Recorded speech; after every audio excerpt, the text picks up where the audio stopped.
And as we're continuing at some of the local connections that are at the CFL Combine, we head north up Highway 6 at the University of Guelph, the Griffins, and that's where you find Spencer Masterson. Spencer, thanks for doing this. What is this experience like? I just got here, and this is already one of the coolest things I've got to be a part of. And, I'm so privileged to be out here. And it's just, like I was saying to you, I was just like counting the sleeps. Like on Monday, I was like, 2 more sleeps. And last night I could barely sleep. This is just a truly incredible experience, and I'm super, super happy to be out here. It seems like every draft we're talking about how many Griffins have been picked. What is it about Guelph lately?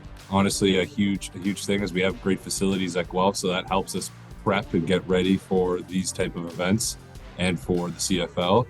And I think we just got a lot of guys that like to work hard. Just on the Ticats alone, we got Jared Beeksma from the draft last year, Keandre Smith. I mean, what have you talked to those guys about what their experience was like getting into it, and what would it mean to you if the Ticats were to call your name in a few months? Oh, it'd be. I saw Beeksma about a couple weeks ago. We were talking, and he said nothing but good things. And Keandre, I've played football with and against since we were in high school, so I chat with him, and he's been loving it too. And even Coulter Woodmansey used to be.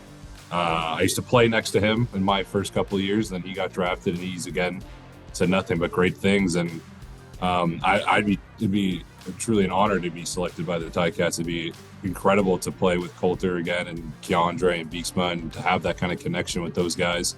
And also Chris Van Zale, the veteran tackle. He actually, it's funny, I have this old photo and it's on my wall when I was like 11 years old, and he was coaching at this camp, and he coached me. And I was like so inspired by him, and I was just like, it's just me as this little 11-year-old and him as the big guy he is. And I had him sign it and everything. And so it would be really cool to be like, hey man, remember this? And like show him the photo. That camp, did you always want to be an offensive lineman? I mean, that's sort of a position that players are grown into sometimes. Was the O-line always something you wanted to be? Yeah, I think growing up, I was a bit of a bigger kid, so I didn't have the opportunity to be running around, going in the slot, playing wideout. I kind of was a bit of a bigger, chunkier kid, so I kind of naturally was put into that O-line spot. But my dad used to play O-line. He played at York back in the 80s, and he, same position, left tackle, so he was my first coach, and he got me into football. So I think having him as kind of like a mentor as the O-line kind of like made me fall in love with it. So I think I was kind of always destined to play O-line just based on my build as a kid, but also because of my dad's experience playing football. You've been a captain at Guelph the last 2 years. How has that helped you in preparing for a moment like this? And when I became captain, so in my second year, I was still one of the younger guys. And then the COVID year was my third year.